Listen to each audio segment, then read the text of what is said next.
Purchasing Star Citizen to play for the first time isn't quite as simple as buying the game and pressing download.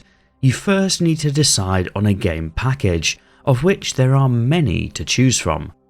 Whilst the game packages include access to the Star Citizen download, they also differ in terms of which ship they are bundled with, which goes some way to dictating your starting experience with Star Citizen. So how do you know which is right for you? I'm Forrester, and in this video we'll explore the different choices you have for that first ship in Star Citizen.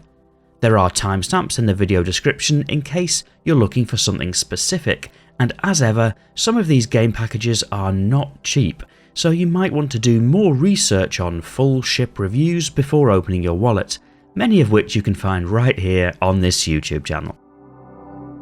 So, to begin with, the pledge store is full of different items, but if you've not previously bought the game, you'll need one of the game packages to play. It's possible to buy standalone ships, and many players who are comfortable to spend the extra to do so will top up their hangar with these extras, but in order to play the game, you'll need at least one game package on your account, so it makes sense to first focus on that section. Here you'll find a range of ships, potentially from $45 all the way up to $275 for the most expensive, and depending on your location, these prices may also be increased for local taxes. Before stepping through some of the options for game packages, there are a few things to make you aware of. Firstly, the bundled ship is your starter ship. It's what you'll use in the game to get going. Part of the progression system in Star Citizen is about purchasing new ships in the game, and so players looking for the best value will often choose the cheapest game package and unlock the rest of the ships they'd like by playing the game. It's worth highlighting that whilst the game is in active development, there are progression wipes from time to time, but it's not an insurmountable challenge to just start again with your chosen starter ship and work your way up. That said, there is also a differential between the game packages, and generally speaking, the more expensive ships are more capable. That's not a hard and fast rule, but gives a flavour. So generally, the cheaper packages are better value, and the more expensive give more performance, depending on how you value your time at least.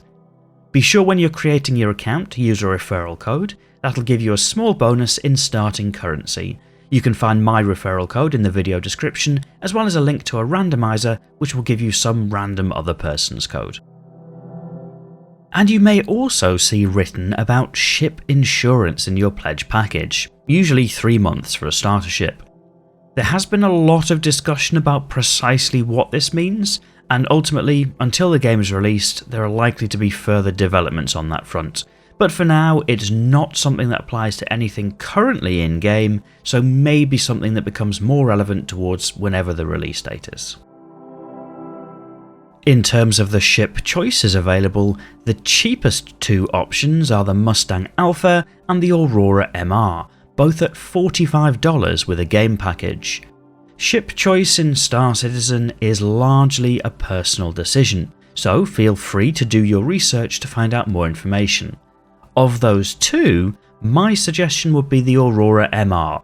Although it may look like a flying brick, it's solid enough to sample a few different gameplay loops and provides a good foundation to let you work towards your next ship in-game. As one of the cheapest game packages, it also represents the best value you might hope for in Star Citizen. The notable options that are often suggested in the community are the Cutter, currently on an introductory pricing at $60, and the Avenger Titan at $70. Both are quite a lot more expensive than the Aurora MR package, but are also generally viewed as the best starter ships out there. The difference from the Aurora MR is noticeable in terms of flight characteristics, firepower, and a walk-on cargo bay at the back of both ships. At $90 is the Arrow, which is less versatile than some of the other choices as it's much more specialised into ship-to-ship combat, but it's one of the most popular choices for PvP players in the game, at least in the current meta. It's worth adding that pledging for the Arrow represents twice the price of the Aurora MR, so whilst it may be better suited to dogfighting, it's also significantly more expensive.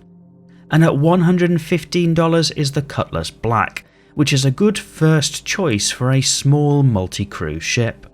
Whilst it is possible to fly solo, there's also room for a passenger if you're thinking about flying with a friend both aboard the same ship. The Cutlass Black is more expensive than the Avenger Titan, but is generally the next step up in a versatile platform, with a good-sized cargo bay at the back, including room for some ground vehicles, and fair combat performance. Whilst these are the game packages on offer, which you need to play the game, Star Citizen also offers a ship upgrade system. That means that once you buy your game package, you can choose to upgrade the ship within that package to any of the currently on sale, more expensive standalone ships, albeit by paying the price difference between those ships. It doesn't really save you any money, but it does mean you can keep your game package and continue to play without having to purchase multiple ships if you just like the one. Many Star Citizen players do precisely this. They pledge for a starter ship, learn the game and develop preferences, and then pay the money to customize their package later. The most important thing is to do your research and find out more. Some people will talk about the best ship. Personally, I think as much as anything, the question should be what's the best ship for you? Some of the ships have different performance characteristics, some fulfill different in-game roles, and some just have a different look and feel to them. You'll find plenty of online resources to find out more about each ship, and this channel might be a helpful starting point as I regularly publish ship review videos here, looking at each ship as it currently performs in-game. Hopefully you found this a useful brief guide into navigating your initial Star Citizen pledge. If so, you might press that like button and perhaps subscribe to the channel if you'd like to follow for more Star Citizen videos. Let me know in the comments if you have any questions, or if you're a current Star Citizen player and have some different thoughts. And if you're looking for more help getting into the game, I do have a full new player guide video available to walk you through your first in-game steps. Otherwise, and as always, thank you for watching.